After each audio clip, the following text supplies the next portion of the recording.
Good afternoon. My name's Jim. This is the Cumulative Effect. And for those of you that have been following my workout series, welcome to Studio B.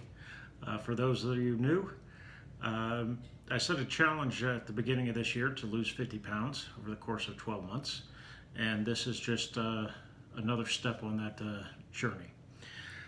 Today I wanted to do something a little bit different, do a recipe review. I have been reading this book. It's Atkins book, Eat Right, Not Less, and it's by Colette Heimowitz. I'll include a link to it down below in the video that you can buy it off of Amazon. I'm not an affiliate or anything, but it's a really good read if you're looking to do low carb and get a good understanding of what that's all about. I picked a recipe out of there. It's for flaxseed meal bread. I'm not going to share all the recipe details with you because I couldn't find it online. So if you want the full recipe, buy the book. It's not that expensive, and there's looks to be some really good recipes in there in addition to some great background. What I wanted to do today is just share with you the ingredients I didn't have in my kitchen, how much I've spent for those, and then once I've finished baking the bread, we'll taste it and see how that went. So key ingredients in this, you've got almond flour, which I picked up at Walmart. This was $5.88 for a pound. Flax meal. I found this at a local discount grocer that we have here. It was $3.50. Some basic Parmesan cheese. This was from Aldi. It was $1.99, I believe. Stevia, which is a sweetener, $2.95 at Aldi. And then all the little seeds that go on top. Sunflower seeds, $2.39 at Aldi. Flaxseed, which was $1.87 at our discount grocer. And then finally, pepitas. The recipe calls for pumpkin seeds, but little did I know until now that pumpkin seeds in the US are actually called pepitas. So those were the key ingredients, and pepitas was $2.09, also at Aldi. All told, if you didn't catch that, the shopping list came up to $20.67 today. That would make for a really expensive loaf of bread. But as you can see, none of these packages are going to be fully used today, so lots of leftovers. On the nut side, looking at the recipe, it doesn't say whether it should be salted or unsalted. I went with the salted because I know that once I'm done making the bread, that at least the salted ones will get eaten as a snack, versus unsalted, not too appetizing to me. So that's the ingredients list. Supposed to be 2.3 net grams of carb per serving, and this recipe will make 8 servings. So should be interesting to see how everything goes together and how it comes out. There's some other ingredients that the recipe calls for, but they're basic ingredients that you should have in your kitchen day-to-day. Eggs, baking powder, that type of stuff. So nothing out of the ordinary with this one. One thing to note, this is not a sweet bread. I'm using stevia because that's what the recipe calls for, but looking at the rest of the ingredients, it's more of a savory type of bread. Not necessarily a spice bread, but something more along that type where you don't get that big burst of sweetness in it. So we'll see how it comes out. Talk to you in about an hour when it's done. Welcome back, everybody. My finished flaxseed bread came out really well. Followed the recipe, came out exactly as what I thought it was going to, and let's try a bite and see how it is.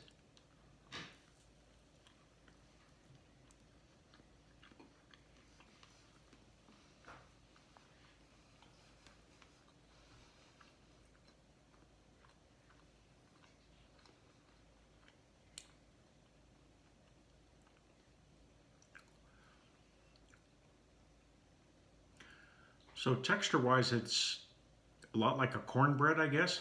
Kind of dry and crumbly. Um, Definitely savory. As it cooked, you can hear the next round. Today is baking day here at our house. I was in the middle, and we still have one more person to go yet. So, but you could tell as it was baking, the different smells were coming out, and then towards the end, you could really smell the cheese and some of the spices and that starting to exude their flavor or smell, I guess. I'm not sure what the term would be. So overall, for something that's only 2.3 grams of carbs, and if you're doing a low carb diet, just as an example, a hamburger bun typically has 22 grams of carbs in it, so you can't have any bread generally. But this, it's a nice alternative. Again, I would more rate it more like a banana bread or some type of spice bread than that. Even though it's not spicy, it's more temperature spicy than it is like cinnamon or anything like that. So definitely will keep this on the list of things to be making on a low carb diet. That's for sure. That's all I have. If you guys want to give this a try, once again, the book is Eat Right, Not Less, and I'll put a link to it in the description below. Thank you.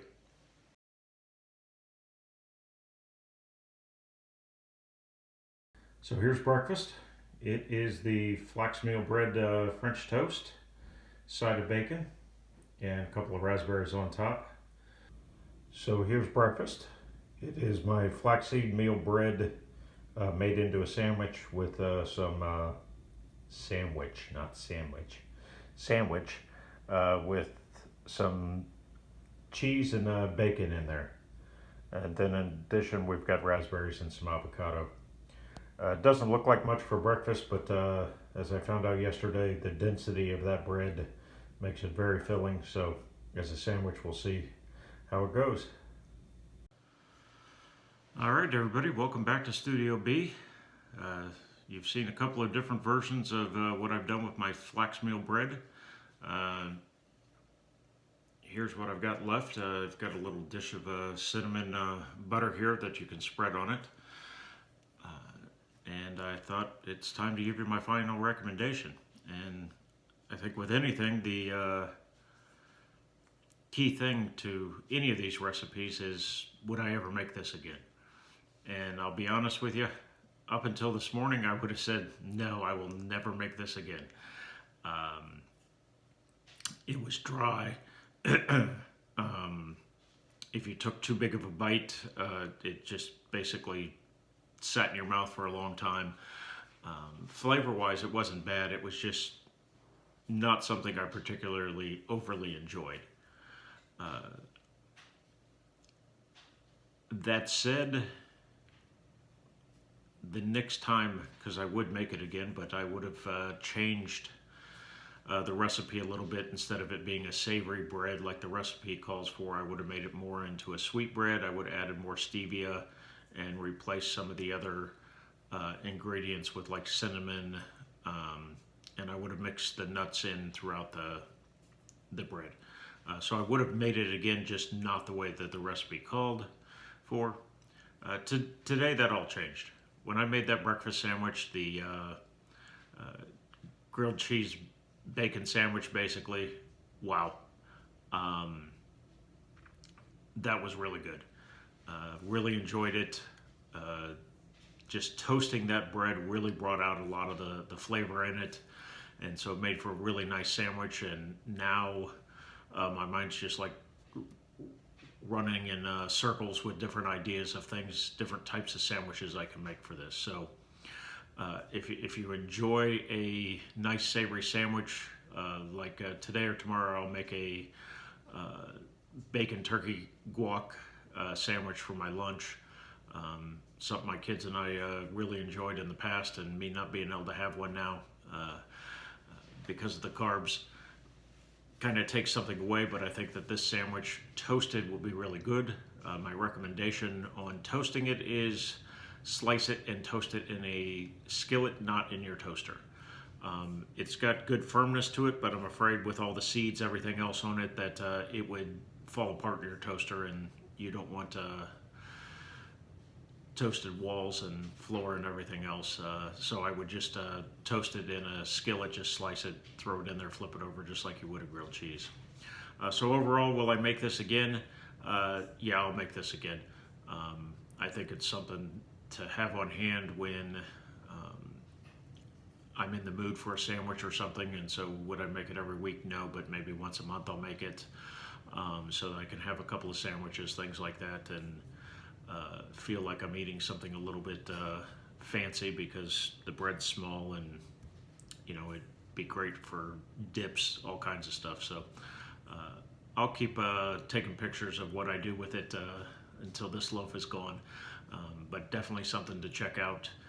Once again, the book is called Eat Right, Not Less, and it's by Colette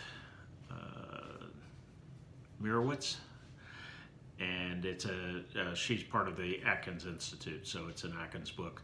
Highly recommend it, not only for this recipe, but for the other recipes that are in there that I'll review along the way. Everything looks good, and the book is really good in terms of giving you some baseline background on Atkins. So if you're looking to do low carb of any kind, I would recommend that book as a starting point. It's easy to read and great recipes at the end. So that's all I have. Hopefully, if you guys enjoy the Flax Meal Bread, you'll give it a try as well, and let me know how it comes out for you. Take care, everybody.